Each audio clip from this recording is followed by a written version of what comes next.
Une enveloppe non fermée. Un nom écrit en rouge. Et quelques heures plus tard, un meurtre.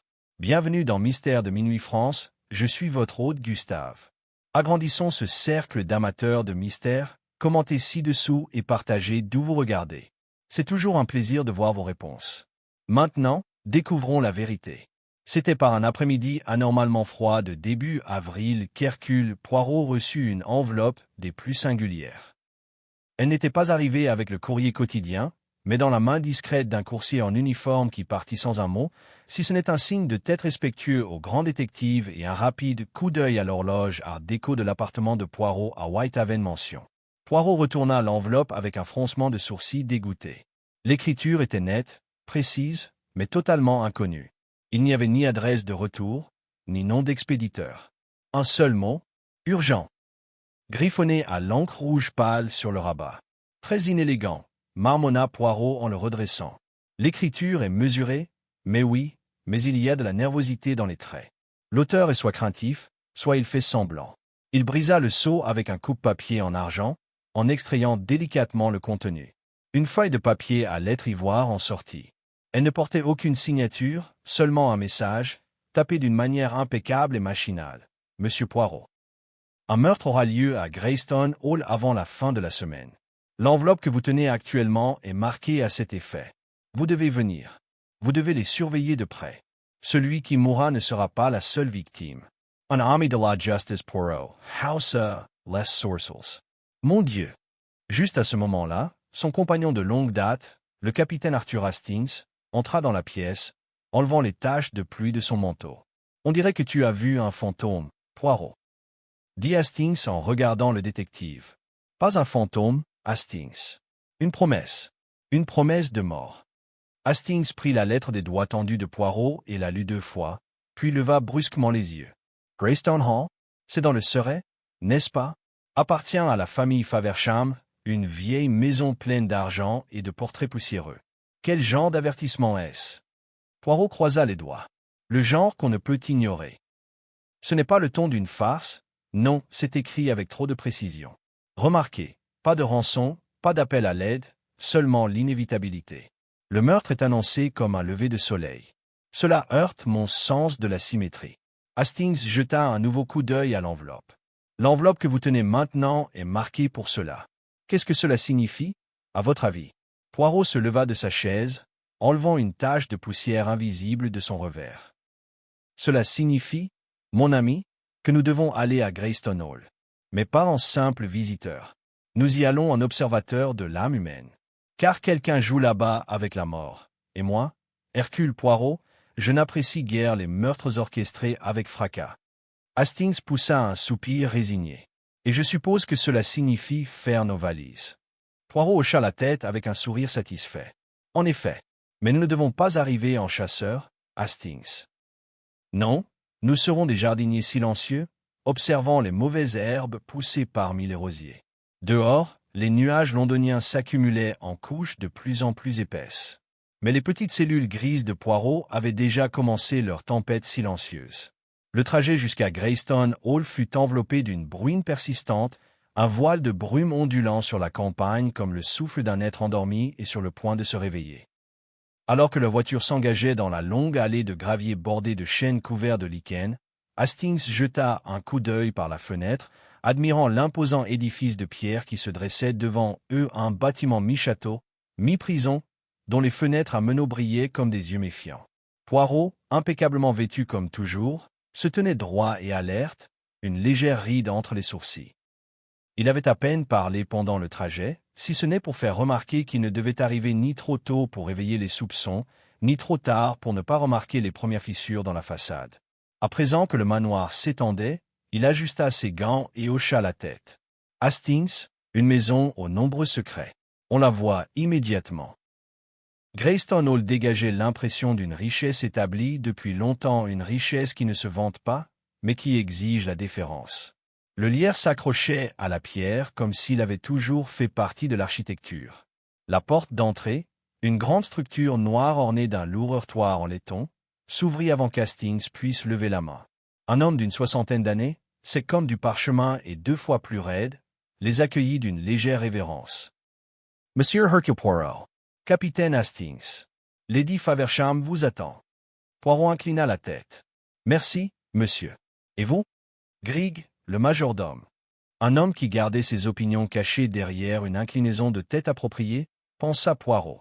Ils traversèrent un couloir sombre bordé de portraits, des hommes sévères et des femmes au sourire impassible, jusqu'à un salon éclairé seulement par un feu crépitant et la présence délicate de Lady Margaret Faversham en personne. Elle avait la cinquantaine bien avancée, une allure royale, des cheveux argentés ornés de perles discrètes et un regard qui avait sans doute autrefois dissuadé les prétendants trop zélés. Elle se leva à leur entrée, leur tendant une main fine. « Monsieur Poirot, merci d'être venu en des termes si mystérieux. J'avoue que je ne comprends pas tout à fait votre présence. » Poirot s'inclina légèrement. « Et pourtant, madame, je pense que vous le ferez. S'est-il passé quelque chose d'inhabituel la semaine dernière? Avez-vous reçu des lettres? Des invités sont arrivés à l'improviste? » Lady Faversham fit un geste délicat vers les chaises près du feu. « Nous organisons une réunion de famille. Une tradition depuis le décès de mon défunt mari. Son testament prévoyait que nous nous réunissions une fois par an en avril pour la lecture d'un codicille particulier. Il aimait les petits jeux. Des jeux? Répéta Hastings, intrigue. Elle esquissa un sourire ironique. Chaque année, quelque chose change dans le testament. Le notaire le lit à voix haute, et nous faisons tout semblant de ne pas être choqués. L'héritage est réparti différemment à chaque fois. Mon mari se prenait pour un maître du caractère. Il croyait que l'argent révélait l'âme plus que l'amour ou la guerre. Poirot murmura, comme c'est philosophique de sa part. Et cette année? Elle sirota son thé avant de répondre. Cette année, les enjeux sont différents. Il y a de la tension dans l'air. Mon beau-fils est rentré d'Italie sous un nuage de ragots. Ma nièce, Charlotte, a amené un homme que nous n'avons jamais rencontré. Et mon beau-frère, comme d'habitude, boit trop et parle trop librement. Et pourtant aucune menace manifeste? Demanda doucement Poirot. Elle hésita. Aucune menace. Mais il y a quelque chose que je ne peux pas expliquer. J'ai trouvé le tiroir de ma chambre fouillé hier. Rien n'a été volé. Et ce matin, quelqu'un avait laissé une enveloppe sur la table de l'entrée. Elle était vide. Les yeux de Poirot brillèrent d'une satisfaction silencieuse. Ah, une enveloppe. Comme celle-ci, peut-être? Il sortit de la poche de son manteau l'enveloppe qu'il avait reçue, sans aucune mention, à l'exception du mot rouge, urgent, sur le rabat. Lady Faversham se pencha en avant, visiblement surprise. Pour elle. Sauf que le mien ne contenait aucun message. Juste une odeur de fleurs. De la lavande, peut-être. Poirot hocha lentement la tête. L'enveloppe vide était le message « Madame ». Tout comme la mienne était marquée pour meurtre, la vôtre était marquée pour connaissance. Pour la peur. Quelqu'un souhaite que nous regardions tous, mais pas encore pour voir. À cet instant, la porte s'ouvrit à nouveau et une jeune femme entra, les joues roses de froid, une cravache à la main. Son regard était brillant, curieux et légèrement méfiant. « Ah, vous devez être l'inspectrice. Je suis Charlotte Ashby, la nièce de Margaret. Êtes-vous venue enquêter sur le testament, ou l'une de nous? » Poirot sourit chaleureusement. « Ni l'un ni l'autre, mademoiselle. Je viens en prévision de quelque chose qui va se produire. Dites-moi, comment s'est passée votre promenade ce matin? » Elle cligna des yeux, surprise. « Très boueux. Le sol près des bois est dangereux, j'ai failli perdre une botte. » Pourquoi? Parce que vous tenez la cravache comme si elle venait de heurter quelque chose, pas un cheval, je pense, mais peut-être la terre. Lady Faversham lui lança un regard perçant. « Charlotte, es-tu retournée au cottage du jardinier? » Charlotte haussa les épaules, mais ses doigts se resserrèrent sur la cravache. Poirot le remarqua, mais ne dit rien. Il resta débat. « J'aimerais, si vous me le permettez, rencontrer tous les membres de votre rassemblement avant le dîner. » Lady Faversham fit un geste vers le couloir. « Ils seront bientôt au salon. Le notaire arrive ce soir pour la lecture. » Poirot se tourna vers Hastings tandis qu'il suivait Charlotte dehors. « Voyez-vous, mon ami, nous avons déjà la peur, le secret et un soupçon d'héritage. Ce sont des graines dans un sol fertile. Mais je ne vois pas encore le jardinier. »« Tu crois vraiment qu'il y a une menace? » demanda Hastings à voix basse. Les yeux de Poirot brillèrent alors qu'ils approchaient du salon. « Mon ami, quand un meurtrier vous dit qu'il arrive, il est impoli de ne pas l'attendre. » Le salon de Greystone Hall offrait une contradiction de ton. un faste orné, mais une tension sourde. Les conversations s'interrompirent dès que Poirot et Hastings entrèrent, comme si la pièce elle-même avait pris une inspiration qu'elle n'avait pas l'intention d'expirer. Un feu crépitait dans l'âtre, trop fort dans le silence, et au-delà des fenêtres, la grisaille de l'après-midi d'avril se pressait contre la vitre, tel un observateur patient. Le regard de Poirot parcourut chaque personne avec fluidité, cataloguant les détails sans plus d'effort que la plupart des hommes pour choisir une chaise. Ils étaient tous là, comme Lady Faversham l'avait sous-entendu, et bien qu'aucune présentation n'eût été faite officiellement, leur posture en disait long. Un homme se tenait près du bar, grand, mince et bronzé, avec l'élégance décontractée de quelqu'un ayant séjourné à l'étranger. Ses cheveux noirs étaient un peu trop longs, sa cravate légèrement de travers. Il se servit un cognac sans le proposer à personne. Ceci, chuchota à Hastings, doit être Lionel Faversham, le beau-fils. On dirait qu'il a eu sa part de soleil méditerranéen et de scandale. Assise à proximité, une femme d'une quarantaine d'années feuilletait un livre avec un désintérêt délibéré qui masquait une attention profonde. Elle ne leva pas les yeux, mais Poirot remarqua la crispation de sa mâchoire, la force avec laquelle son pouce appuyait sur le coin de chaque page. Edith Greystone, proposa Hastings d'une voix douce. La belle-sœur. Elle s'est mariée il y a des années. Son mari est mort dans un accident de chasse. Un autre homme, corpulent et au visage rouge, rit trop fort à un bruit que personne d'autre n'avait entendu. Sa cravate était desserrée et son gilet tendu sur un ventre plus habitué au porto qu'à l'effort. Il s'appuya contre la cheminée avec une aisance qui lui était propre. « Major Oswald Greystone », dit Lady Faversham en entrant juste derrière eux. « Le frère cadet de mon défunt mari. » Il leva les yeux et esquissa un large sourire rouge. « Ah, le célèbre détective. Eh bien, vous ne trouverez aucun crime ici, Poirot. Juste des parents suralimentés et beaucoup de madère. » Poirot s'inclina légèrement. « Ah, mais monsieur, c'est parmi ces belles choses que la fragilité humaine se révèle si souvent. » À ces mots, Lionel rit doucement et leva son verre. « Il parle de nous, oncle Oswald. Fais attention, il te dénichera comme le meurtrier avant même qu'on ait mangé. » La dernière silhouette présente dans la pièce était un jeune homme assis à côté de Charlotte Ashby. Il paraissait mal à l'aise, même s'il essayait de le masquer sous un léger sourire détaché. Ses doigts tapotaient en rythme l'accoudoir du fauteuil, et il regardait Poirot non pas avec curiosité, mais avec méfiance. « Voici, » dit Charlotte avec une précision glaciale, « Monsieur Hugo Trentham. Un ami. Il écrit un livre sur les dynasties familiales. On a pensé qu'on pourrait l'inspirer. » « L'histoire n'a jamais été aussi à la mode, » dit Lionel en finissant son cognac. « Je soupçonne Hugo de s'intéresser davantage à Charlotte qu'à n'importe quel patriarche défunt. » Hugo rougit mais ne dit rien. Poirot, quant à lui, s'avançait gracieusement au centre de la pièce, les mains croisées dans le dos. « Messieurs, mesdames, pardonnez-moi cette intrusion. Je suis ici simplement en tant qu'invité, convoqué par une lettre anonyme annonçant un événement terrible. Je ne dis pas cela pour vous alarmer, mais pour observer. Vous êtes tous réunis ici pour la lecture annuelle d'un testament. Cela seul crée, comment dire, une atmosphère chargée de complexité. » Edith leva enfin les yeux de son livre. « Tu insinues que l'un d'entre nous t'a envoyé cette lettre ?»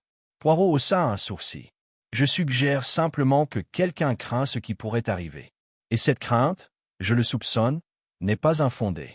N'importe quoi, » dit Oswald avec un grognement. « On fait ça tous les ans, et chaque année, on se dispute un peu et on boit trop. Et Margaret fait comme si elle n'avait pas peur. Mais un meurtre ?» Il rit de nouveau, mais d'un rire un peu plus hésitant. Hugo s'éclaircit la gorge. « N'est-il pas possible que quelqu'un ait envoyé cette lettre pour faire une blague? Enfin, vous êtes célèbre, monsieur Poirot. Les gens font des choses étranges pour attirer l'attention. » Le regard de Poirot se posa sur lui, doux mais perçant. « C'est possible? Oui. Mais les farces ne commencent généralement pas par des enveloppes vides, se poursuivent par des menaces et se terminent. Enfin, on verra bien comment elles se terminent. » À ce moment-là, la porte s'ouvrit en grinçant et un homme maigre en costume sombre entra, une mallette à la main. « Pardonnez-moi l'interruption. Je suis maître d'Aracotte, l'avocat de la famille. » Lady Faversham se leva et lissa sa jupe. « Vous arrivez juste à temps. Allons-nous à la bibliothèque ?» Alors que le groupe entrait dans la pièce adjacente, une pièce plus sombre et plus calme, bordée d'étagères de volumes poussiéreux, Poirot fit signe à Hastings de le suivre à quelques pas derrière les autres. « Tu vois déjà, mon ami, murmura-t-il, les prémices d'une tragédie. Il y a de la tension, certes, mais surtout, il y a de la prudence. As-tu remarqué le regard de Charlotte quand Lionel a lancé sa pique? Et Hugo? Il est déplacé, comme un pion parmi les faux. Il ne fait pas confiance à l'échiquier. Edith? Demanda Hastings. Elle t'a à peine regardé. Parce qu'elle a peur d'elle-même? Pas de moi, répondit doucement Poirot. Elle lit pour éviter d'écouter. Mais on ne peut pas se libérer de la culpabilité en lisant. Ils entrèrent dans la bibliothèque, où le groupe avait pris place autour d'une longue table en noyer. Daracot ouvrit sa serviette et commença à en sortir des documents. Conformément aux instructions de feu Réginald Faversham, les termes de son codicille final doivent être lus à cette date en votre présence. Il ajusta ses lunettes et commença, d'une voix sèche et précise. Le testament lui-même était étrange dans sa conception. Chaque année, le défunt en réécrivait des parties, redistribuant richesse et biens avec une logique presque théâtrale. La version de cette année, cependant, avait une particularité. La précieuse collection d'art de Réginald Faversham, précédemment léguée à Lady Margaret, était désormais divisée à parts égales entre les autres, à condition qu'aucun des héritiers ne décède avant les autres au cours de l'année suivante. Poirot leva les yeux, observant les faits. Oswald grogna, Lionel haussa les sourcils mais ne dit rien, et les doigts d'Edith se crispèrent sur les accoudoirs de son fauteuil. Charlotte baissa les yeux. Hugo fixait l'avocat du regard. Et, conclut M. Daracot, si un héritier décède dans les 12 prochains mois, sa part sera confisquée et transmise aux autres, à parts égales. Un silence plus épais que jamais s'installa. Même le feu dans l'âtre sembla s'éteindre un instant. Eh bien, dit finalement Lionel d'une voix légère, quelle charmante incitation à la longévité. Poirot se pencha légèrement en avant, sa voix à peine plus forte qu'un murmure. Et ainsi, le mobile, la véritable cause, est mis à nu. Hastings lui jeta un coup d'œil. Tu veux dire que quelqu'un pourrait? Poirot hocha lentement la tête. Oui, Hastings. Quelqu'un pourrait le faire. La bibliothèque se vidait lentement, les membres de la famille rassemblés sortant par 2 ou 3 avec la gaieté tendue de ceux qui font comme si de rien n'était. Mais l'atmosphère avait changé. Le codicille, d'une simplicité rusée, avait tracé une frontière ténue et nette entre la vie et le profit. Poirot les regarda partir en silence, les bras croisés et le regard baissé. Ce n'est que lorsque le dernier d'entre eux fut parti qu'il prit la parole. « Eh bien, Hastings, maintenant ça commence. » Hastings se détourna du foyer. « C'est plutôt grotesque, vous ne trouvez pas? Laisser une telle incitation planer sur la tête de tout le monde. » Réginald Faversham a dû être un peu touché. Les moustaches de Poirot frémirent. Touché, peut-être, par son amour du théâtre. Il connaissait sa famille. Et il connaissait la nature humaine. Quelle meilleure façon de remuer le fond du verre. Alors qu'ils sortaient dans le couloir, ils rencontrèrent Lady Faversham debout à côté d'une console, son expression composée mais clairement tendue. « Poirot, dit-elle en baissant la voix, crois-tu vraiment que quelqu'un ici tuerait pour cette collection ?» Poirot la regarda dans les yeux. « Je crois que quelqu'un y pense déjà. Peut-être pas consciemment, mais dans l'ombre de ses pensées, l'idée a germé. Si l'occasion se présentait, sans conséquence. » Elle hocha lentement la tête, puis fit un geste vers le grand escalier. « Le dîner est à 20 heures. J'ai réservé des chambres pour vous deux. Vous les trouverez dans l'aile, juste après la galerie des portraits. »« Merci, madame, » dit doucement Poirot. « Et encore une chose. Puis-je vous demander d'accéder aux anciens registres des domestiques? J'aimerais comprendre qui est passé de Greystone à Greystone ces dernières années. » Elle esquissa un léger sourire, mais il y avait une lueur d'espoir derrière. « Tu crois qu'un étranger pourrait être impliqué? »« Je pense, » dit doucement Poirot, « que celui qui a écrit la lettre connaissait trop bien cette maison pour être un étranger. » À l'étage, l'aile dégageait une froideur que le feu n'avait pas atteinte. Leur chambre était bien aménagée mais démodée, avec de hautes fenêtres à guillotine donnant sur la cour intérieure.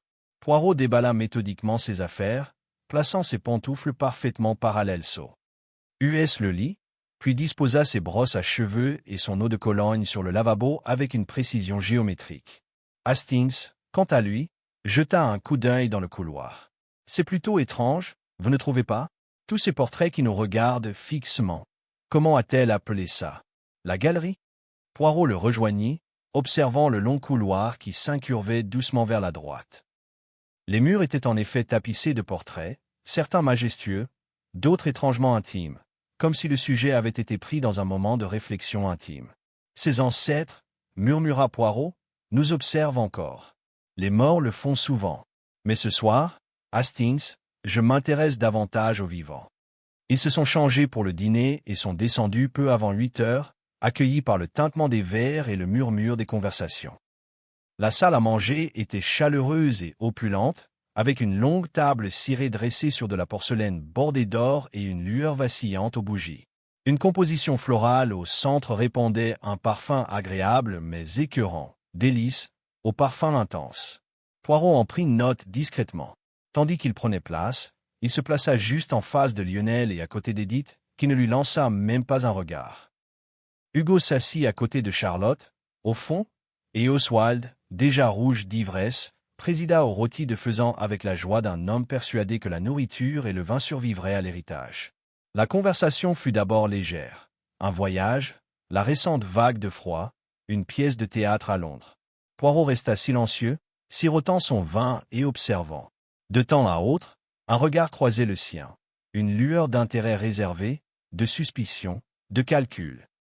Edith, malgré son air distant, observait Charlotte. Charlotte, de son côté, gardait un œil nerveux sur Hugo, qui parlait peu.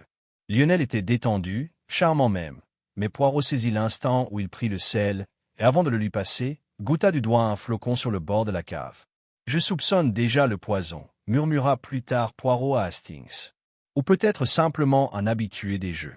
Le dessert arriva, une tarte aux cerises avec une pointe d'amande. Au moment du service, Poirot se pencha vers Edith. « Vous n'aimez pas les sucreries, madame ?» Elle jeta un coup d'œil à son assiette intacte. « Plus depuis que je suis petite. J'avais un frère qui... » Elle s'interrompit, les lèvres pincées. « Peu importe. » Poirot ne dit rien, mais il observa la raideur soudaine de ses épaules, la façon dont ses mains disparaissaient sous la table. Une fois le repas terminé, Lady Faversham s'excusa prématurément, prétextant un mal de tête. Edith la suivit peu après. Oswald se servit un autre verre et posa à Hugo une question absurde sur les duels historiques. Hugo esquiva la question avec un mince sourire et se leva pour accompagner Charlotte au salon. Poirot resta en arrière, feignant un grand intérêt pour sa serviette. Quand Hastings rompit enfin le silence, ce fut avec la voix basse de quelqu'un qui commençait à sentir un frisson dans l'air. « Alors, quelque chose de particulier ?» Poirot hocha la tête, les yeux toujours fixés sur la porte. « 3 choses. D'abord, le sel. Ensuite, les lits sur la table, dont le parfum était identique à celui laissé dans l'enveloppe de Lady Faversham. Un message destiné à quelqu'un qui le remarquerait. Et le 3e ?» Poirot tourna son regard vers le fond de la pièce, où la tarte intacte d'Hugo Trentham était posée sur l'assiette. Il sait quelque chose. Ou il craint quelque chose. Quoi qu'il en soit, il croit que le danger est déjà là. Mais il n'y a pas eu de crime, protesta Hastings. Pas encore. Poirot se leva lentement, effaçant un pli inexistant de sa veste. Pas encore, acquiesça-t-il. Mais, Hastings, retiens-moi bien. L'horloge a déjà commencé son compte. L'aiguille avance. Ce soir sera peut-être calme, mais dans le silence, les intentions se dessinent. Et le prochain bruit que nous entendrons ne sera peut-être pas des pas, mais un cri. Dehors, la pluie était revenue, tombant en un rythme doux et persistant sur les vieilles pierres de Greyston Hall. À l'intérieur, quelque part parmi les invités, un meurtrier attendait un instant, un silence, une opportunité. Poirot ajusta ses menottes avec précision. Il attendrait aussi. Plus tard dans la nuit, alors que l'horloge du palier sonnait 11 heures, Poirot sillonnait silencieusement les couloirs sombres de Greyston Hall. La maison s'était calmée, ce silence qui révèle son âge véritable, un courant d'air murmurant à travers les vieilles poutres, le léger craquement des vieilles planches sous le poids du souvenir. Le léger clapotis de la pluie s'était mué en un murmure rythmé, comme une berceuse attentive au dehors. Hastings s'était retiré depuis longtemps, se plaignant de la fermeté du matelas et de l'absence de chauffage central. Mais Poirot, méticuleux comme toujours, n'était pas encore satisfait. Il avait fait un dernier tour dans l'aile, s'arrêtant à certaines portes pour écouter. La plupart, remarqua-t-il, étaient verrouillées. Des autres prudents. Il se dirigea alors vers l'escalier de service, un étroit passage qu'il avait déjà remarqué, à moitié dissimulé par une tapisserie représentant une scène de chasse. L'escalier craqua sous ses pas tandis qu'il descendait lentement, une petite lampe à la main. Il passa devant le garde-manger, la cave à vin, les quartiers des domestiques, calmes, sombres, tranquilles. C'est dans le coin le plus éloigné du sous-sol, où de vieilles malles et des meubles hors d'usage gisaient enveloppés de poussière, que Poirot s'arrêta. Une légère odeur métallique persistait, lointaine, mais caractéristique. De l'huile, peut-être, ou quelque chose de plus piquant. Il dirigea la lumière de la lampe vers une étroite porte encastrée dans la maçonnerie, dont le bois était déformé par le temps. Elle n'avait pas de serrure, mais une petite plaque de laiton au-dessus indiquait « chaufferie ». Poirot n'entra pas, il la remarqua simplement, puis se détourna. Il n'y avait plus rien à gagner là-bas, pas ce soir. Il remonta, prenant soin d'essuyer une tache d'humidité sur la semelle de sa chaussure avant de regagner le couloir principal. En traversant le salon, faiblement éclairé par les braises de l'âtre, il s'arrêta. Quelqu'un était passé récemment, il le sentait, faiblement. De la fumée de cigarettes, fraichemente teinte. Mais le cendrier était vide, la carafe intacte. Puis il la vit. Sur la table basse en acajou, près de la fenêtre, se trouvait un carré de papier plié, discrètement glissé sous un échiquier. Poirot le tira avec précaution et l'ouvrit. L'écriture était indéniablement féminine, penchée, posée. 3 lignes seulement. Il dit qu'il me protégera, mais je ne le crois pas. Je pense qu'il regarde les autres, en attendant quelque chose. Si quelque chose se produit, dites-leur de vérifier la bouteille d'encre. Il n'y avait ni nom ni date. Mais l'écriture était récente. L'encre n'était pas encore complètement sèche au coin où les boucles se courbaient. Poirot fronça les sourcils et replia le papier. Il ignorait encore qu'il avait écrit, mais il devinait à qui il était destiné. Il y avait quelqu'un dans cette maison qui la croyait en danger, et quelqu'un d'autre qui l'avait convaincu de ne pas partir. Il glissa le mot dans sa poche et se retourna pour partir. À l'étage, le silence s'était encore davantage installé dans la maison. Poirot arriva dans sa chambre juste au moment où l'aiguille des heures approchait de minuit. Il se déshabilla, prépara ses outils de toilette pour la matinée et s'assit brièvement dans le fauteuil près de la fenêtre, contemplant les jardins enveloppés de brume. Quand il dormait, c'était léger. À l'aube, un cri a brisé le calme. Poirot se redressa aussitôt, s'habillant d'un geste rapide et sobre. Hastings fit irruption dans le couloir, vêtu d'une robe de chambre et de pantoufles, les cheveux dressés de façon étrange. « Poirot, mais qu'est-ce que… » Mais Poirot s'était déjà déplacé, suivant le bruit. Il provenait de l'aile ouest. La chambre de Charlotte. Ils y parvinrent ensemble, d'autres se rassemblèrent, paniqués à moitié endormis, et trouvèrent Charlotte Ashby accroupie contre le montant du lit, blanche comme les draps, tremblante violemment. Ses yeux étaient fixés sur la coiffeuse. Là, affalé en avant, se trouvait Hugo Trentame. Son visage était immobile, légèrement tourné sur le côté, la bouteille d'encre renversée près de sa main. Poirot s'avança vivement et arrêta Hastings d'un geste. Que personne ne touche à rien. Charlotte tremblait, des larmes coulaient sur ses joues. Il n'a pas répondu. J'ai frappé, et la porte n'était pas verrouillée. Et puis, Poirot s'agenouilla près du corps. Il n'y avait pas de sang, aucune trace de lutte.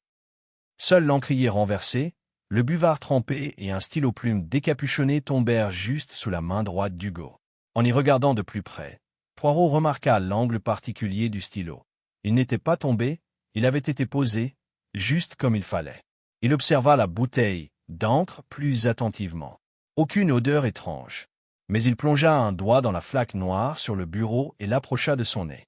Hastings, qui rôdait près de la porte, semblait malade. « Poirot, est-il… » »« Oui, dit doucement Poirot. Il est mort, mais pas de façon naturelle. » Oswald et Lionel étaient arrivés, suivis d'Edith en robe de chambre sombre. Lady Faversham se tenait dans le couloir, sans entrer, mais observait avec une résolution sombre. Poirot se tourna vers eux, le visage calme mais solennel. « Monsieur Trentame a été assassiné. Vous resterez tous ici, dans cette maison. Personne ne doit partir avant que je vous ai tous parlé. »« Du poison ?» demanda Oswald d'une voix rauque. Poirot hocha la tête. « Oui, mais pas dans sa nourriture. Dans son encre. » Edith émit un son étranglé, mi-déni, mi-réalisation. Lionel s'appuya contre l'encadrement de la porte, les bras croisés, les yeux plissés. Charlotte ne pouvait pas arrêter de pleurer. Poirot posa doucement une main sur son épaule. Mademoiselle, il faut être courageuse. Plus tard, je vous demanderai de tout me raconter, ce que vous avez vu, ce que vous avez entendu. Mais pour l'instant, allez voir Lady Faversham. Reposez-vous. Faites votre deuil. Elle se laissa entraîner par la gouvernante, apparut de nulle part avec une robe et un murmure. Hastings regarda Poirot avec horreur. De l'encre? Tu veux dire, quelqu'un a mis de l'encre? Poirot hocha la tête. Une méthode astucieuse. Introuvable, à moins de savoir regarder. Il écrivait quelque chose, ou peut-être signait-il simplement quelque chose qui n'était pas destiné à être lu. Et le message laissé hier soir? Il nous a prévenus. Il sortit le mot de sa poche et le tendit à Hastings. Hastings le lut, puis leva les yeux, incrédule. Elle savait donc qu'il était en danger.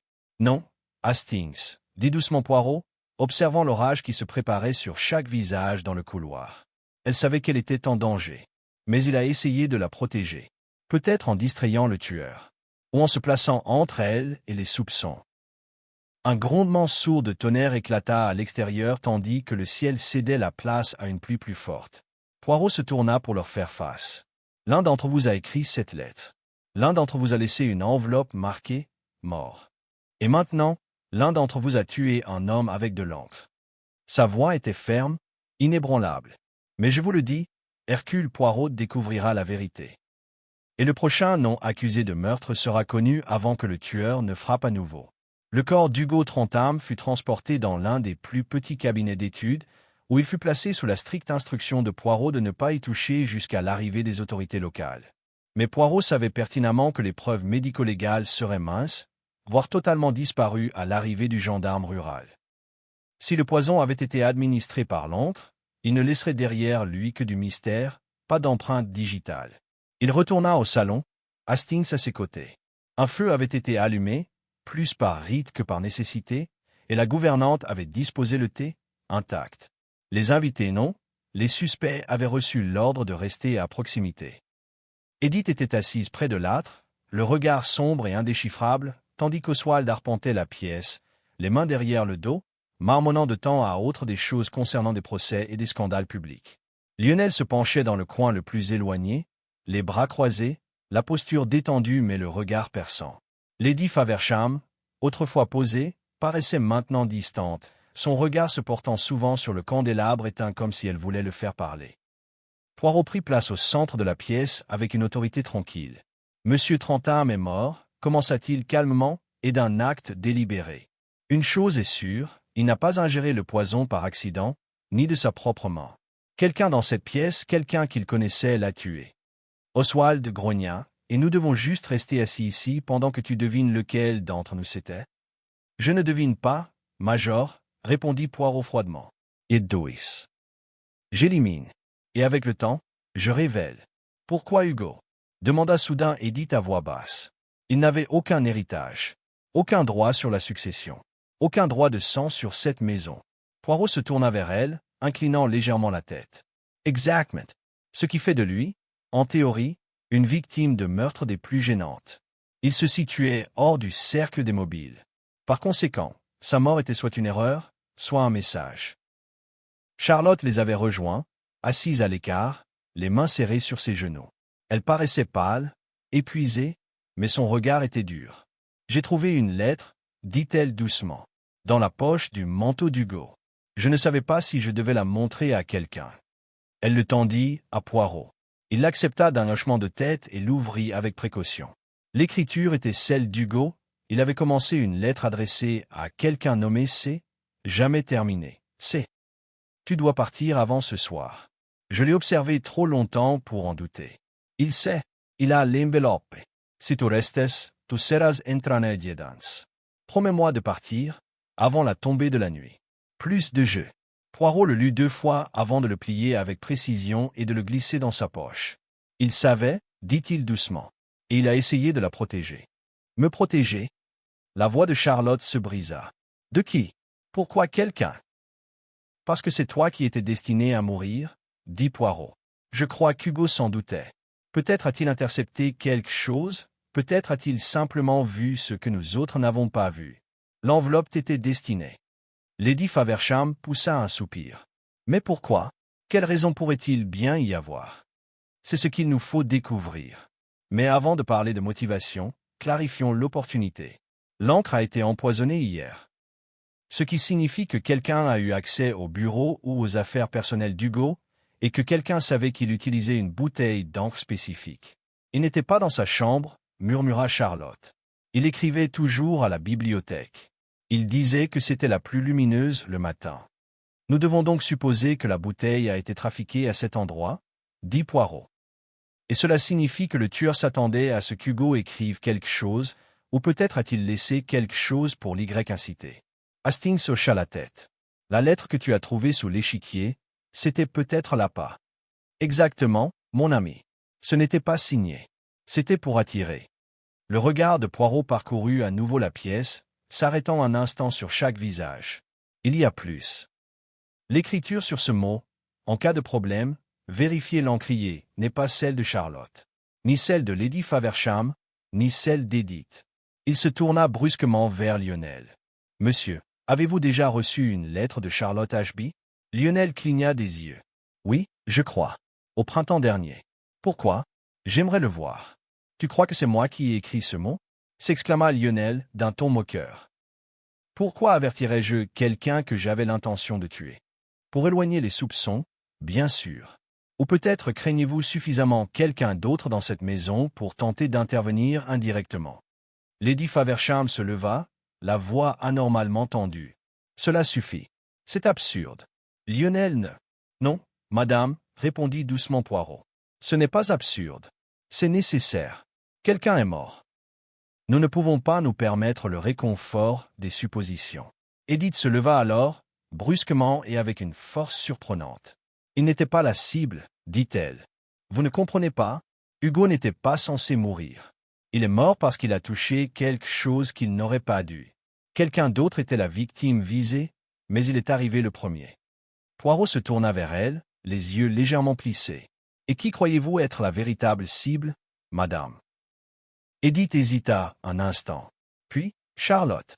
Des hoquets de surprise s'ensuivirent, la respiration haletante de Charlotte étant presque couverte par l'exclamation indignée d'Oswald. Mais Poirot leva la main pour réclamer le silence. Continue. La voix d'Edith était calme mais ferme. À cause du codicille. S'il arrivait quelque chose à Charlotte, si elle mourait avant la fin de l'année, sa part reviendrait à nous tous. Hugo n'avait aucun droit.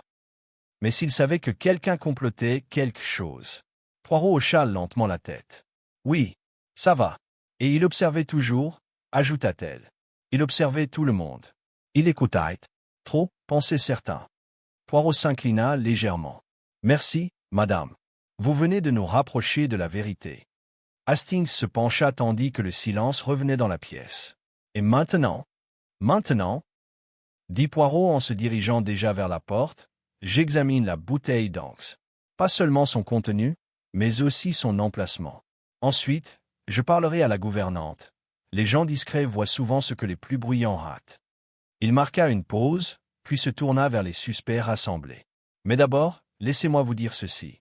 La prochaine personne qui me mentira sur l'endroit où elle était, sur ce qu'elle a touché ou sur ce qu'elle a vu, ne sera pas protégée. Je le saurai. Et quand je le saurai, le masque tombera. Il regarda Charlotte en dernier, et bien qu'il lui fit le signe de tête le plus gentil de tous, il était accompagné de gravité. Ne vous y trompez pas, mademoiselle. Vous êtes la clé. Et vous êtes toujours en danger. Les pas de Poirot résonnèrent faiblement tandis qu'il traversait la galerie et entrait dans la bibliothèque, Hastings juste derrière lui.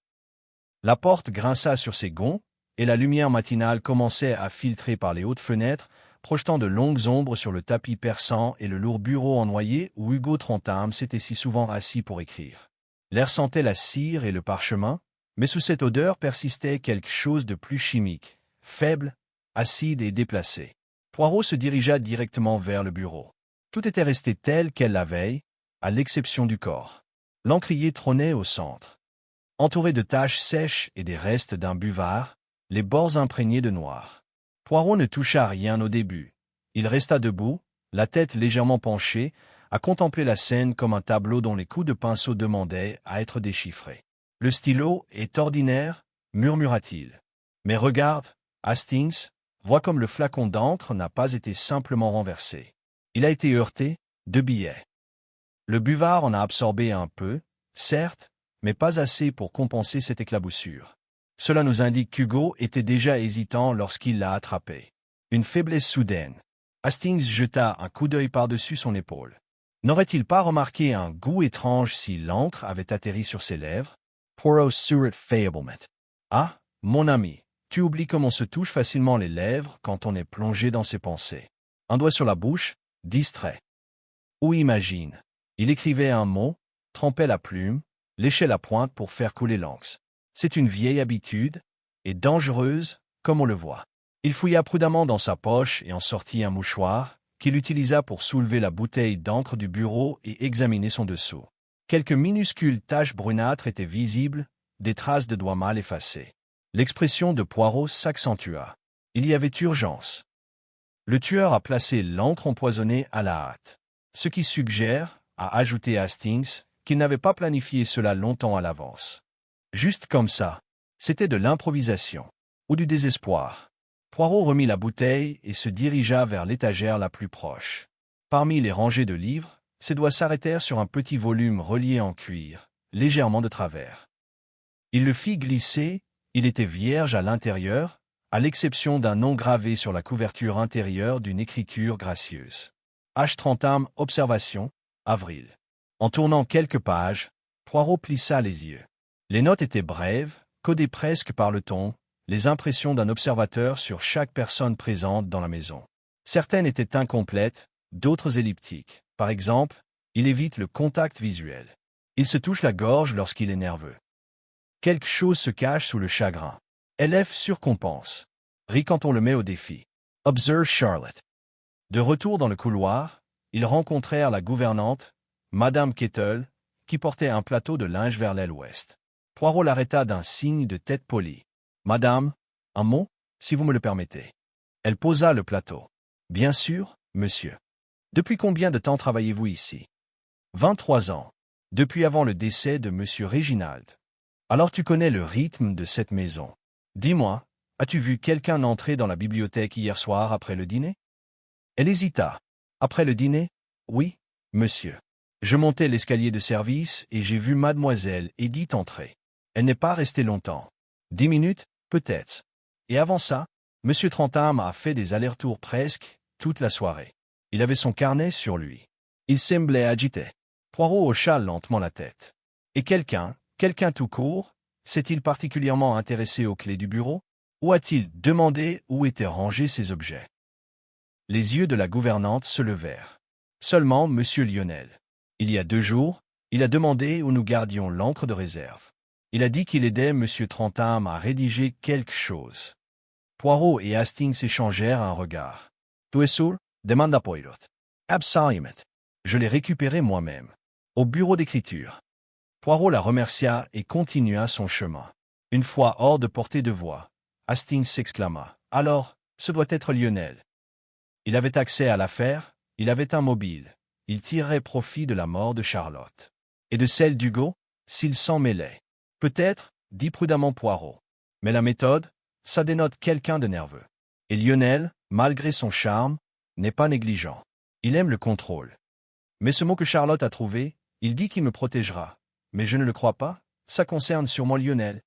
Ou quelqu'un qui lui a fait croire que c'était le cas. Dédouchement Poirot. C'est le jeu qui se joue ici, des strates superposées. Une diversion, comme au théâtre. Ils retournèrent au salon et trouvèrent Edith assise seule. Elle se leva à leur entrée et lissa sa jupe. « Je me demandais si tu reviendrais, » dit-elle. « Il y a quelque chose que je n'ai pas dit plus tôt. » Poirot fit un geste doux. « S'il vous plaît. » Elle hésita. « Hugo m'a parlé hier après-midi. Il m'a posé d'étranges questions, sur Charlotte, sur l'héritage. » Qu'a-t-il dit? Il pensait simplement que Charlotte n'était pas en sécurité. Il a demandé si quelqu'un avait semblé s'intéresser particulièrement au testament, notamment à ce qui adviendrait si l'un des bénéficiaires décédait. Je lui ai dit de parler à Margaret, mais il a répondu qu'elle était déjà au courant. Poirot étudia son visage. Et elle l'a fait? Edith détourna le regard. Je crois. Margaret en sait toujours plus qu'elle ne le dit. Poirot la remercia et se détourna pour se diriger vers la fenêtre. Dehors, la pluie avait recommencé, plus régulière maintenant, trempant les haies et assombrissant les allées de gravier. Il resta un moment immobile, silencieux. Poirot, dit prudemment Hastings, penses-tu que Charlotte est toujours en danger? Poirot hocha la tête sans se retourner. Oui, plus que jamais. Ceux qui ont fait ça ne s'arrêteront pas tant qu'on ne les arrêtera pas. On frappera à la porte. Grigg, le majordome, entra avec un télégramme sur un plateau d'argent. Pour vous, monsieur. Poirot l'ouvrit. Son regard parcourut le message, puis il sourit, légèrement.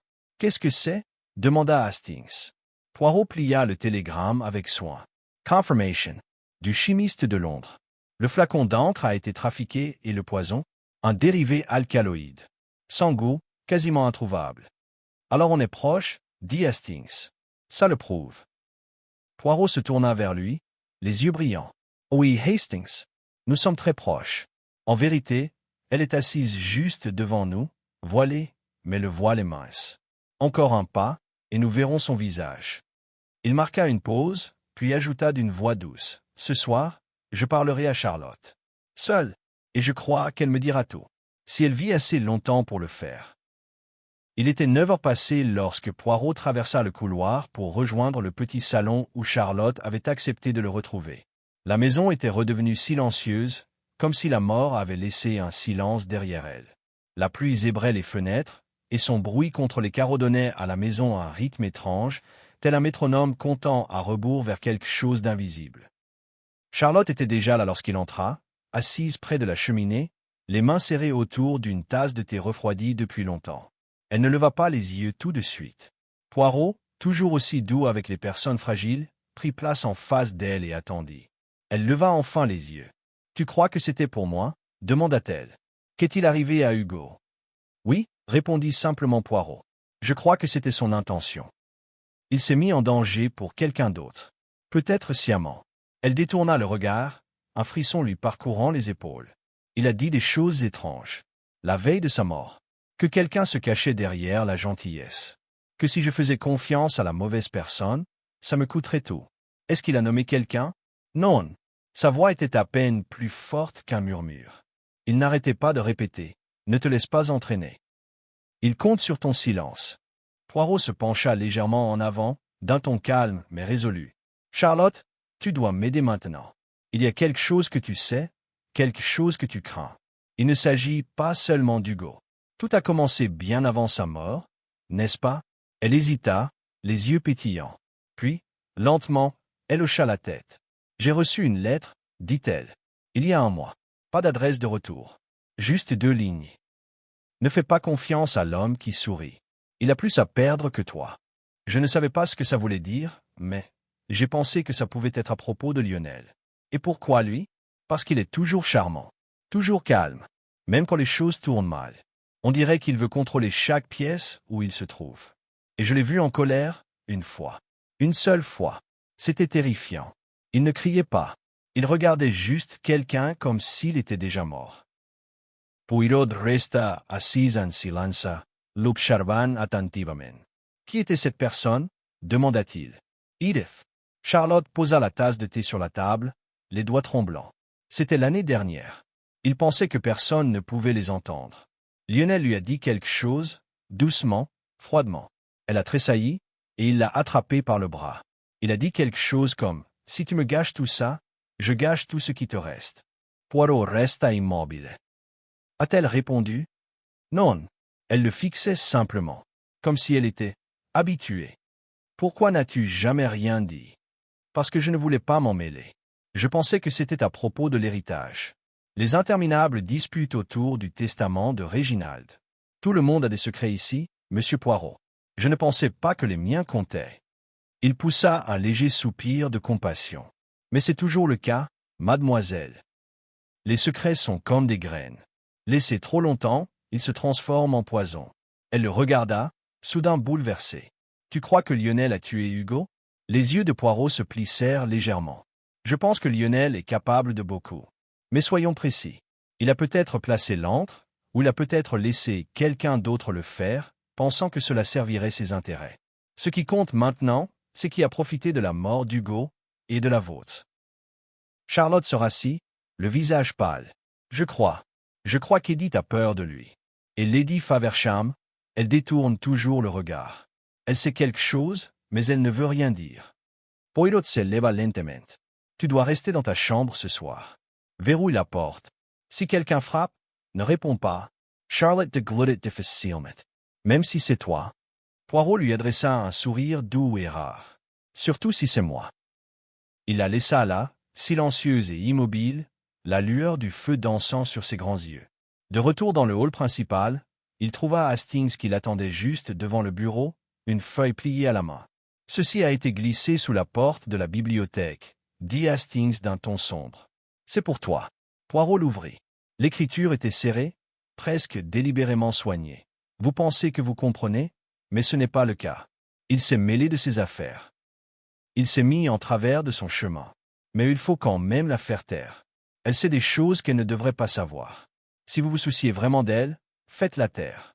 Ou bien la prochaine enveloppe portera son nom et le vôtre.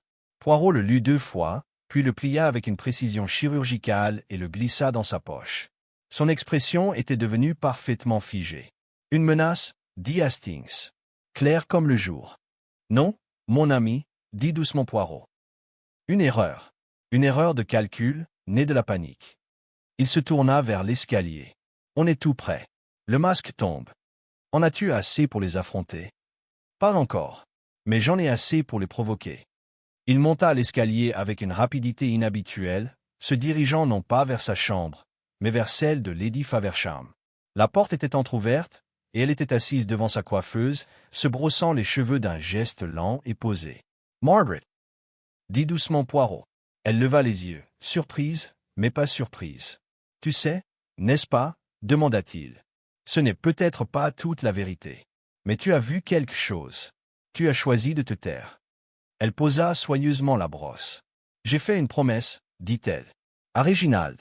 Il a dit, laissez-les s'entretuer s'il le faut, mais ne les laissez pas détruire la maison. Et pourtant, la maison est pleine de fantômes, dit Poirot. Réginald savait de quoi ils étaient capables. C'est pourquoi il modifiait le testament chaque année, non pas pour les contrôler, mais pour les observer. Elle esquissa un léger sourire. Et maintenant, l'un d'eux a tué. Ou peut-être plus d'un. Poirot hocha la tête. Tu dois me faire confiance. Charlotte est en danger. Mais pas seulement elle. Ses yeux s'assombrirent. Tu crois qu'ils vont frapper à nouveau? Je pense qu'ils ont déjà l'intention de le faire. Et avant l'aube. Lady Faversham se leva, son âge soudainement plus apparent dans la courbure de ses épaules. Que ferez-vous? La voix de Poirot était ferme. Tendez un piège. Un dernier test pour les petites cellules grises. Il se tourna vers la porte. Avant d'écrire la prochaine lettre, je dois écrire la mienne. En bas, dans la bibliothèque, Poirot était assis au bureau où Hugo était mort. Il trempa une plume neuve dans une bouteille d'encre propre et commença à écrire. Son mot n'était ni une confession, ni un indice, mais une invitation. Une invitation que seul le meurtrier pouvait comprendre. Et tandis qu'il scellait l'enveloppe et y apposait son adresse d'une écriture précise et bouclée, une ombre passa silencieusement devant la vitre. La nuit n'était pas encore terminée, mais elle était presque terminée. Alors que la maison s'était complètement immergée dans le silence haletant du petit matin, Poirot avait déposé son enveloppe précisément là où il l'avait prévu, sur la table du couloir, entre la bibliothèque et l'escalier. Elle ne portait aucun nom. Un seul mot, écrit avec soin et précision. Demain.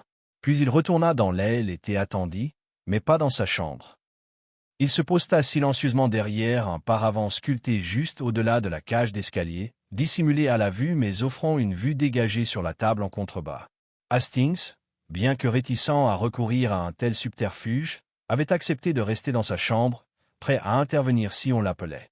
La maison était plongée dans l'obscurité, à l'exception d'une faible lueur ambrée provenant des appliques du couloir et du clair de lune qui effleurait les fenêtres du haut. La pluie s'était réduite à un brouillard, et dehors, le vent s'était calmé, conditions idéales pour un événement secret, un événement pervers. Il était 2h30 lorsque le silence fut rompu. Une porte grinça à quelque part près de l'aile ouest. Poirot se tendit, le souffle coupé. Des pas, doux et lents, s'approchèrent de la cage d'escalier. Poirot se pencha. Une ombre apparut. C'était Edith. Elle descendit lentement les marches, jetant un coup d'œil par-dessus son épaule, sa robe de chambre traînant légèrement derrière elle. Ses cheveux étaient tirés en arrière et elle tenait à la main un petit objet difficile à voir au début, mais qui, ensuite, accrocha la lumière. Une clé. Poirot ne bougea pas. Edith s'arrêta près de la table du couloir. Elle vit immédiatement l'enveloppe. Son regard se fixa sur le mot. Ses lèvres remuèrent, le lisant à voix haute, ou peut-être se confirmant qu'il signifiait bien ce qu'elle pensait. Elle tendit la main vers lui, puis s'arrêta. Puis, tout à coup, elle se retourna et commença à marcher non pas vers l'aile ouest, mais vers la porte de la bibliothèque. Elle la déverrouilla avec précaution, la poussa et se glissa à l'intérieur. Poirot bohéa.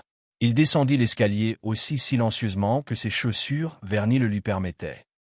À la porte de la bibliothèque, il écouta. Aucune voix. Seul le léger froissement du papier. Il poussa la porte. Edith se figea. Elle se tenait près du bureau, l'enveloppe déjà déchirée dans ses mains. « Vous cherchez quelque chose, madame ?»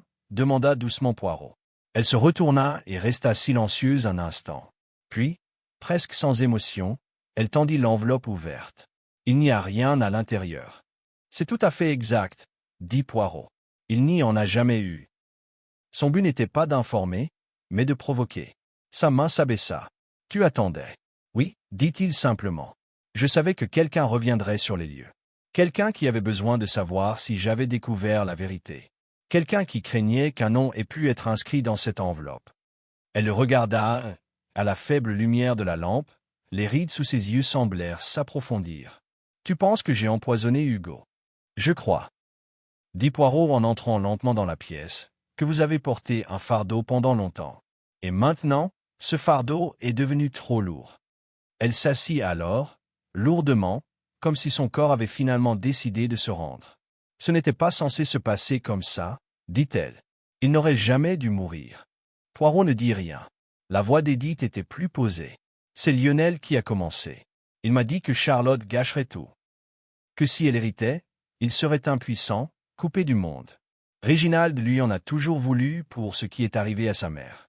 C'est pour ça qu'il n'arrêtait pas de modifier le testament. Poirot hocha la tête. Et Lionel t'a convaincu de l'aider? Il a dit que nous protégions la famille. Que si Charlotte épousait Hugo, l'argent disparaîtrait. Elle était vulnérable. Facile à influencer. Hugo posait déjà des questions. Sa main se referma sur le bord du bureau. Je voulais juste l'effrayer. On a laissé les enveloppes. J'ai écrit le mot. Mais je n'ai jamais eu l'intention de tuer. Et l'encre? Edith sentit sa buche et sa sécher. Ce n'était pas moi.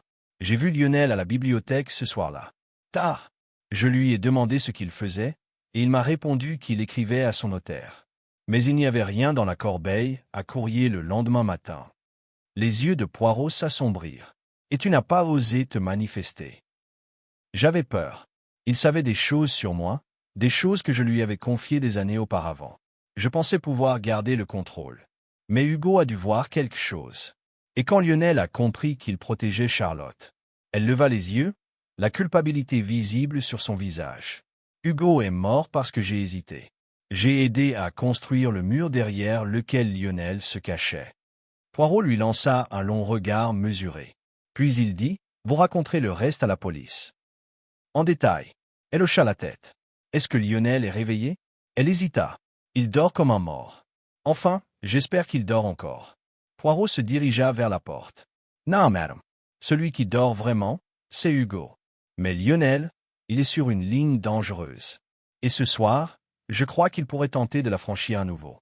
Il entra dans le couloir, faisant signe à Hastings du haut des escaliers. 10 minutes plus tard, tous les trois Hiro, Hastings et Edith se tenaient devant la porte de Lionel. Poirot leva la main pour frapper. Mais la porte s'ouvrit en grinçant avant qu'il ne puisse le faire. Lionel se tenait là, entièrement habillé. Il regarda Edith, puis Poirot. Son expression ne changea pas. « Alors, vous êtes là ?» Poirot se vainqua. « Oui, il est temps de parler, monsieur. Il est temps que tout cela, tout soit mis au grand jour. » Le sourire de Lionel était mince, fragile. Quel dommage.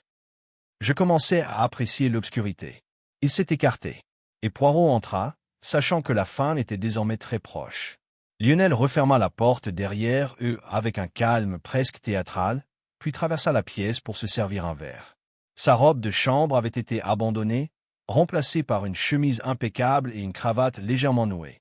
Il semblait se préparer à un petit déjeuner d'affaires, et non à affronter l'élucidation d'un meurtre. « Veux-tu quelque chose, Poirot » demanda-t-il en soulevant la carafe. « Quelque chose pour te calmer. » Poirot croisa soigneusement les mains devant lui. « Non, monsieur. Je trouve qu'il vaut mieux chercher la clarté sans distraction. » Hastings se tenait près de la fenêtre, tendu, tandis qu'Edith se tenait près de la porte, les bras croisés sur la poitrine. Son visage était pâle, mais serein, comme si la confession l'avait libéré de l'emprise d'un sentiment tenace et corrosif. Lionel but une gorgée de son verre, puis le reposa avec précision. « Je suppose qu'Edith t'a tout dit, ou du moins assez. »« Elle m'a dit ce qu'elle savait, » répondit doucement Poirot. « Ce qui n'est pas la vérité. » Lionel haussa un sourcil. « Non, elle semblait assez sûre d'elle quand elle m'a abandonné au loup. »« Elle vous a abandonné à votre propre culpabilité, » dit Poirot. « Elle vous traquait, monsieur, aussi sûrement que vous traquiez Hugo Trentarme. Il vous a percé à jour, n'est-ce pas? C'est pour cela qu'il devait mourir. » Le sourire de Lionel vacilla à peine. Il se mêlait de tout. Il écrivait dans ce petit carnet. Il murmurait à Charlotte. Il se prenait pour un malin. « Il était malin, » dit Poirot en s'approchant. « Il a compris que vous ne vous contentiez pas de manipuler Edith, mais que vous comptiez éliminer Charlotte de l'équation. Et comme elle n'a pas cédé à vos menaces subtiles ou n'a pas reculé comme prévu, vous avez opté pour une solution plus durable. » Lionel haussa les épaules. Elle a toujours été fragile. Une glissade dans les escaliers, une chute de cheval, tout aurait pu ressembler à un accident. Je ne voulais pas la tuer. Mais elle refusait. « Et donc vous avez empoisonné l'encre » dit Poirot. « Vous saviez qu'Hugo l'utiliserait en premier. Peut-être même l'espériez-vous. » Sa curiosité était devenue dangereuse. Lionel détourna le regard. À l'espace d'un instant, son visage se fissura. « Il n'était pas censé mourir, » dit-il. « Pas comme ça. Je le pensais pour elle. » Edith laissa échapper un léger hoquet d'horreur. « Lionel !» Il se tourna vers elle. « Ne fais pas semblant. Tu savais ce que c'était. Tu voulais qu'elle parte. Tu me l'as dit toi-même, elle n'a rien à faire ici. Elle n'est pas de la famille. Tu n'as tout simplement pas eu le courage de faire ce qu'il fallait. »« Je n'ai jamais demandé le meurtre, » murmura-t-elle. « Je n'aurais jamais cru que tu... » »« Assez » dit Poirot sèchement. La pièce s'immobilisa. Poirot fit un autre pas en avant, sa voix désormais égale et implacable. « Vous avez exploité toutes les faiblesses qui vous entouraient, monsieur Faversham. Vous avez attisé le ressentiment d'Edith, exploité le refus de Lady Faversham d'affronter la vérité et utilisé le passé de Charlotte pour l'isoler. Mais vous avez oublié une chose, Hugo l'aimait. Et l'amour, monsieur, a une curieuse façon de percer la tromperie. » Les lèvres de Lionel se pincèrent. « Et maintenant, tu vas appeler le gendarme, emballer tout ça proprement. Il n'y a rien de bien net là-dedans, » répondit Poirot. « Mais la justice préfère la clarté. Vous allez avouer, ici et maintenant, avant que je porte l'affaire devant les autorités. Sinon, je dévoilerai toute l'affaire, ainsi que la déposition d'Edith, le journal d'Hugo et la lettre que j'ai reçue menaçant Charlotte. » Les épaules de Lionel s'affaissèrent. « Tu crois que la confession change quelque chose maintenant? Que tout ça a de l'importance? La maison tombe en ruine. L'argent est presque épuisé. Réginald nous a laissé une cage, pas un héritage. Alors tu aurais dû t'en aller, » dit Poirot froidement, « et non ajouter le meurtre à tes regrets. » Pour la première fois, Lionel paraissait fatigué, vraiment fatigué. Les rides de sa bouche s'accentuèrent et il passa une main dans ses cheveux. « Elle était toujours si silencieuse, » dit-il. « C'est ce qui la rendait dangereuse. Charlotte ne criait jamais, jamais menaçante. Mais elle voyait. Hugo l'a vu aussi. Et toi, tu vois tout, n'est-ce pas? Je vois ce qu'on me montre. » Dit Poirot. « Et ce que les autres tentent de cacher. » Lionel hocha la tête, puis se tourna vers le bureau et ouvrit le tiroir du haut. Hastings s'avança aussitôt, mais Poirot leva la main. Lionel sortit un dossier. Il l'ouvrit, révélant les codicilles originaux du testament, des brouillons non signés, des versions alternatives, des documents dont personne d'autre ne soupçonnait l'existence. Il les tendit à Poirot. « Voilà, » dit-il. « Des preuves suffisantes, je suppose. Toutes les raisons, tous les motifs. » Poirot les prit en silence, parcourant les premières lignes. « Je vais laisser ça à la police. Tu vas rédiger ta déclaration. » Maintenant. Lionel s'assit, prit un stylo et commença à écrire. Poirot le veilla pendant près de 20 minutes, tandis que la confession prenait forme, chaque mensonge démêlé, chaque manipulation expliquée. Edith resta immobile, vide, regardant l'homme qu'elle avait autrefois défendu se damner ligne après ligne. Une fois terminé, Lionel signa. Il tendit le papier à Poirot avec un léger sourire ironique. « Je suppose que c'est le moment où vous dites quelque chose de sage et vous vous en allez. » Poirot le regarda un long moment. Puis, très doucement, « Non, c'est ici que vous êtes arrêté. » L'aube était déjà levée lorsque le gendarme arriva. Poirot lui remit les aveux, les preuves et fit son récit complet. Lionel fut emmené sans résistance.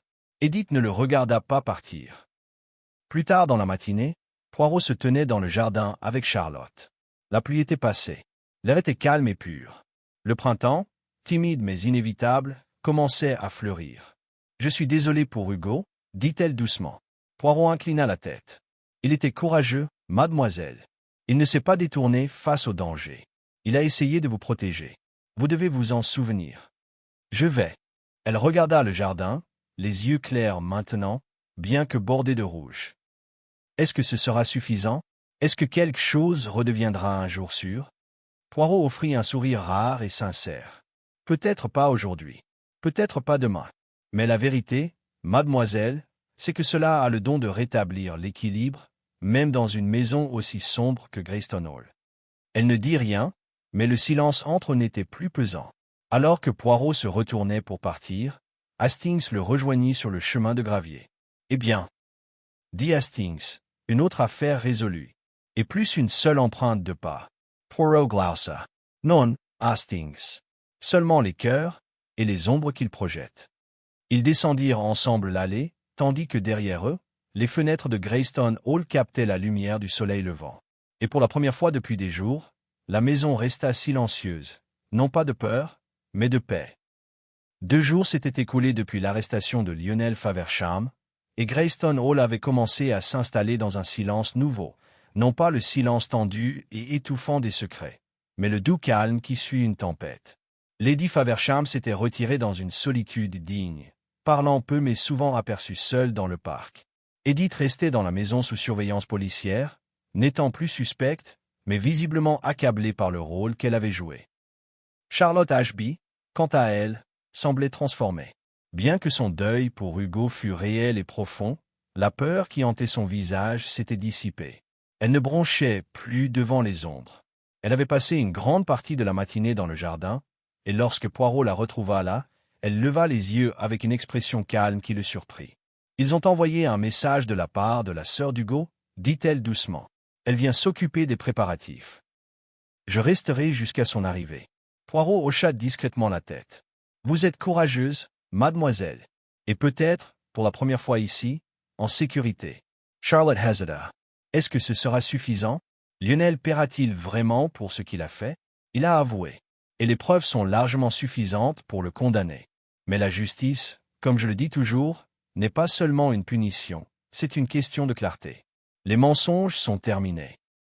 L'histoire est complète. » Il se retourna alors et vit Hastings s'approcher le long du chemin de gravier, une enveloppe familière à la main. « La dernière lettre, » dit Hastings en la lui tendant. « L'inspecteur l'a rendue ce matin.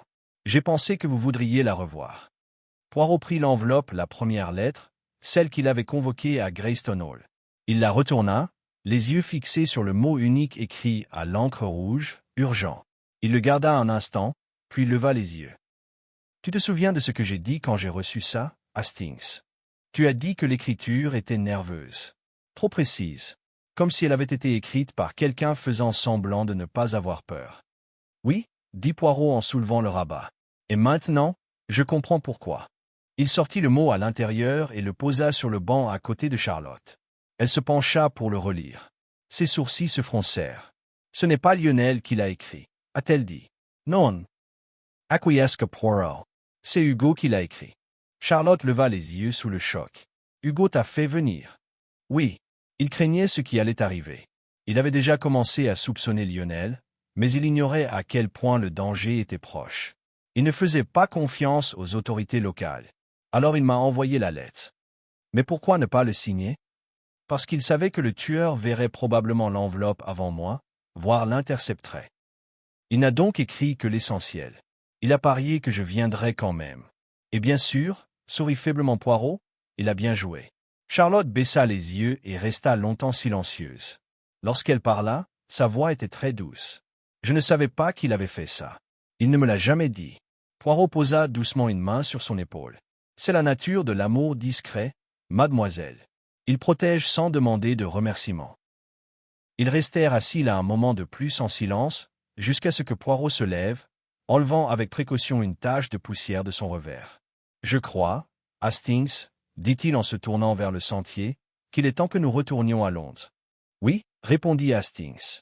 Il n'y a plus rien à faire ici, je pense. Mais Poirot lui lança un regard en coin.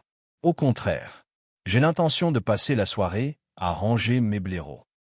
Je les ai laissés se dégrader pendant toute cette agitation. Hastings soupira. Ah oui. Retour à l'ordre. Exactement, mon ami. Car à quoi sert de détecter le chaos, si ce n'est pour restaurer la symétrie du monde? Et sur ce, ils retournèrent lentement à la voiture, le gravier craquant sous leurs pieds tandis que la grande maison se tenait derrière eux, silencieuse maintenant, la vérité enfin pleinement dite, et la dernière enveloppe ouverte.